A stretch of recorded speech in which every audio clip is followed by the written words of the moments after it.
So hi everyone, welcome to SSC learn with coach. तो दोस्तों, हम आज की इस वीडियो में कुछ इम्पोर्टेंट बात को डिस्कस करेंगे जो कि आईएमडी के ज्वाइनिंग से रिलेटेड है। ठीक है, तो जो भी जिनका भी सिलेक्शन आईएमडी में हुआ है तो वो इन चीज़ों को ध्यान में रख सकते हैं। ठीक है, तो ये थोड़ी वीडियो लेट हो गई, बट मैं आपको बताना चाह रहा हूँ कि ये जो नोटिस है वो 20 जून को आया था। ठीक है, तो सबसे पहले हम पॉइंट्स को देख लेते हैं। तो इसमें यही लिखा है कि जो आपका एक्सेप्टेंस लेटर है, ठीक है ना, जो एक्सेप्टेंस फॉर्म है, जो और मेडिकल रिपोर्ट है, उसको आपको भेजना नहीं है। कहाँ पर? आईएमडी के पास नहीं भेजना है। ठीक है, आपको क्या करना है कि अपने पास इसको रखना है। ठीक है, और इसको कब सबमिट करना है? ठीक है, तो यहाँ पर साफ साफ लिखा है कि this the same is submitted at the time of joining. मतलब आपको ये फॉर्म 1 और मेडिकल रिपोर्ट ज्वाइनिंग के टाइम पे सबमिट करना है। ठीक है, अगर कोई कैंडिडेट पहले से ही मतलब जो फॉर्म और मेडिकल रिपोर्ट को सबमिट कर दिया है या पोस्ट कर दिया है, ठीक है ना, तो उसके लिए क्या है कि उसको कोई टेंशन लेने की कोई जरूरत नहीं है। वो आईएमडी क्या करेगा कि उस पार्टिकुलर आरएमसी के अंदर, जैसे अब मैं आपको एक एग्जांपल के थ्रू बताता हूँ कि जैसे ये आईएमडी का हेडक्वार्टर है। ठीक है, तो आपको पता होगा कि कितने 6 आरएमसी है जो रीजनल मेट्रोलॉजिकल सेंटर है। तो आपको इसी में से कोई एक अलॉट किया जाएगा। ठीक है ना, तो आईएमडी का हेडक्वार्टर क्या करेगा कि आपका जो अगर फॉर्म 1 और मेडिकल रिपोर्ट क्या करेगा कि सेंड कर देगा, अगर आप यहाँ पर इसको स्पीड पोस्ट के थ्रू भेज दिए तो फिर आप ज्वाइनिंग के टाइम इसी आरएमसी में जाइएगा, 6 आरएमसी में जहां भी होगा।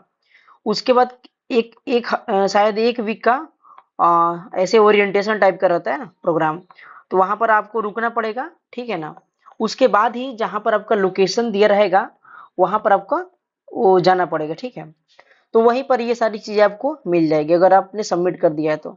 अदरवाइज आप सीधे ज्वाइनिंग के टाइम पे फॉर्म 1 और मेडिकल रिपोर्ट को ले जा सकते हैं। ठीक है, और चलिए नेक्स्ट पॉइंट को डिस्कस करते हैं। आप यहाँ पर देख सकते हैं कि जो भी लोग प्रोविजनली सिलेक्टेड है, तो प्रोविजनली सिलेक्टेड का मतलब कि कुछ दिक्कत होगा किसमें? डॉक्यूमेंट में। ठीक है ना, तो उन लोगों के लिए क्या है कि कुछ डॉक्यूमेंट फिर से सबमिट करना होगा। तो जो आईएमडी है उससे कम्युनिकेट करेगा 10 जुलाई के पहले तक। जो भी प्रॉब्लम होगी या जो भी सर्टिफिकेट उन लोगों ने प्रोवाइड नहीं कराया है तो वो आईएमडी को फिर से या तो सेंड करना होगा, नहीं तो जाकर जमा करना। वो जो भी होगा आपको 10 जुलाई से पहले एक नोटिस में पता चल जाएगा। ठीक है, और जो कैंडिडेट विथ हेल्ड पे है, विथ हेल्ड का मतलब कि उनका फिर से समथिंग डॉक्यूमेंट वेरिफिकेशन टाइप का होगा। ठीक है, तो उन लोगों का जो नोटिस आएगा वो 20 जुलाई से पहले आ जाएगा।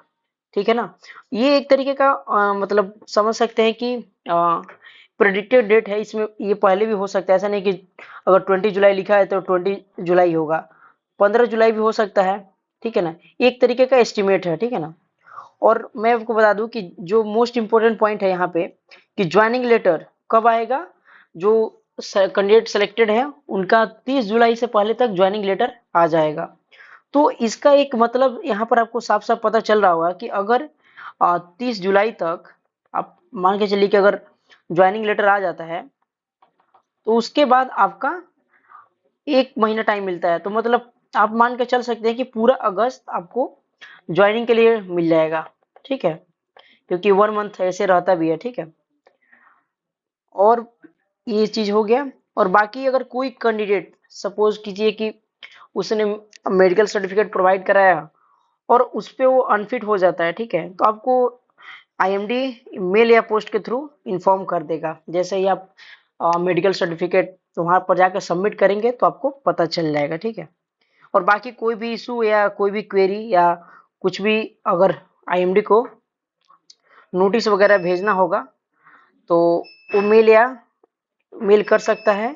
और नहीं तो आपको कुछ इशू है तो आप इस ईमेल पे मेल कर सकते हैं। बट उन्होंने सारी चीज़ों को देखिए तो क्लियर कर दिया है। ठीक है, फिर यहाँ पर इन्होंने ये भी पॉइंट को ऐड किया है कि अब कोई भी फ़ोन वगैरह उनको ना करे, क्योंकि क्या है ना कि अगर कोई फ़ोन करता है ना तो उनको परेशानी होती है ना। जैसे अगर बार बार कोई फ़ोन करे तो उनका जो वर्क है उसमें डिस्टरबेंस आती है, ठीक है।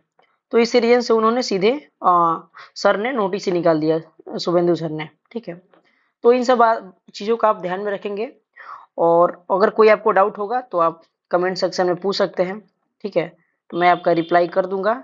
बाकी अगर वीडियो आपको अच्छी लगी तो लाइक कर सकते हैं, और चैनल पे नए हो तो सब्सक्राइब भी कर सकते हैं, और ऐसे ही वीडियो में इंफॉर्मेटिव वीडियो लाते रहूंगा। तो चलिए दोस्तों, आज की वीडियो में बस इतना ही।